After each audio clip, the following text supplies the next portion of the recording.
Kanjirappally Saint Dominic's കത്തീഡ്രലിലും major archiepiscopal Marian തീർത്ഥാടന കേന്ദ്രമായ പഴയ പള്ളിയിലും പരിശുദ്ധ കന്യകാമറിയത്തിന്റെയും വിശുദ്ധ സെബസ്ത്യാനോസിന്റെയും സംയുക്ത തിരുനാൾ ജനുവരി 27 മുതൽ 31 വരെ നടക്കും. 27-ാം തീയതി വൈകിട്ട് 4:30-ക്കാണ് കൊടിയേറ്റ്. കത്തീഡ്രൽ വികാരി ആർച്ച് പ്രീസ്റ്റ് കുര്യൻ താമരശ്ശേരി കൊടിയേറ്റും. 28-ാം തീയതി വൈകിട്ട് 4:30-ക്ക് ആഘോഷമായ പരിശുദ്ധ കുർബാനയ്ക്ക് ശേഷം പുത്തൻപള്ളിയിൽ നിന്നും പ്രദക്ഷിണം പുറപ്പെടും. 29, 30 തീയതികളിൽ രാവിലെ 5 മണി മുതൽ വിവിധ സമയങ്ങളിൽ കുർബാന അർപ്പിക്കപ്പെടും. 30-ാം തീയതി വെള്ളിയാഴ്ച വൈകുന്നേരം 6:15-ന് ടൗൺ ചുറ്റി ആഘോഷമായ തിരുനാൾ പ്രദക്ഷിണം നടക്കുമെന്ന് കത്തീഡ്രൽ വികാരി ഫാദർ കുര്യൻ താമരശ്ശേരി വാർത്താസമ്മേളനത്തിൽ പറഞ്ഞു. 27-ാം തീയതി ചൊവ്വാഴ്ച കത്തീഡ്രലിലാണ് തിരുനാൾ തുടക്കം കുറിക്കുക.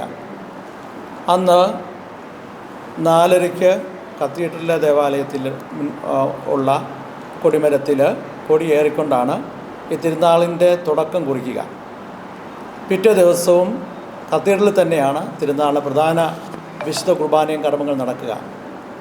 അതിനുശേഷം 28-ാം തീയതി ബുധനാഴ്ച വൈകുന്നേരം 4:30-യുടെ വിശുദ്ധ കുർബാനയ്ക്ക് ശേഷം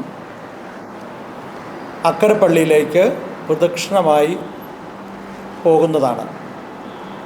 അവിടെ വെച്ച് അക്കരപ്പള്ളിയുടെ തിരുനാളിൻ്റെ പതാക ഉയർത്തലും കൊടി ഉയർത്തലും നടക്കും. അതിനുശേഷം അവിടെയും വിശുദ്ധ കുർബാനയും മറ്റു പ്രാർത്ഥനാ ശുശ്രൂഷകളും ഉണ്ടാകും. അങ്ങനെ പഴയപള്ളിയിലെ തിരുനാളിനും ആരംഭം കുറിക്കുകയാണ്. തുടർന്ന് 29, 30, 31 തീയതികളിലാണ് പ്രധാനപ്പെട്ട തിരുനാളുകൾ പഴയപള്ളിയിൽ നടത്തുന്നത്.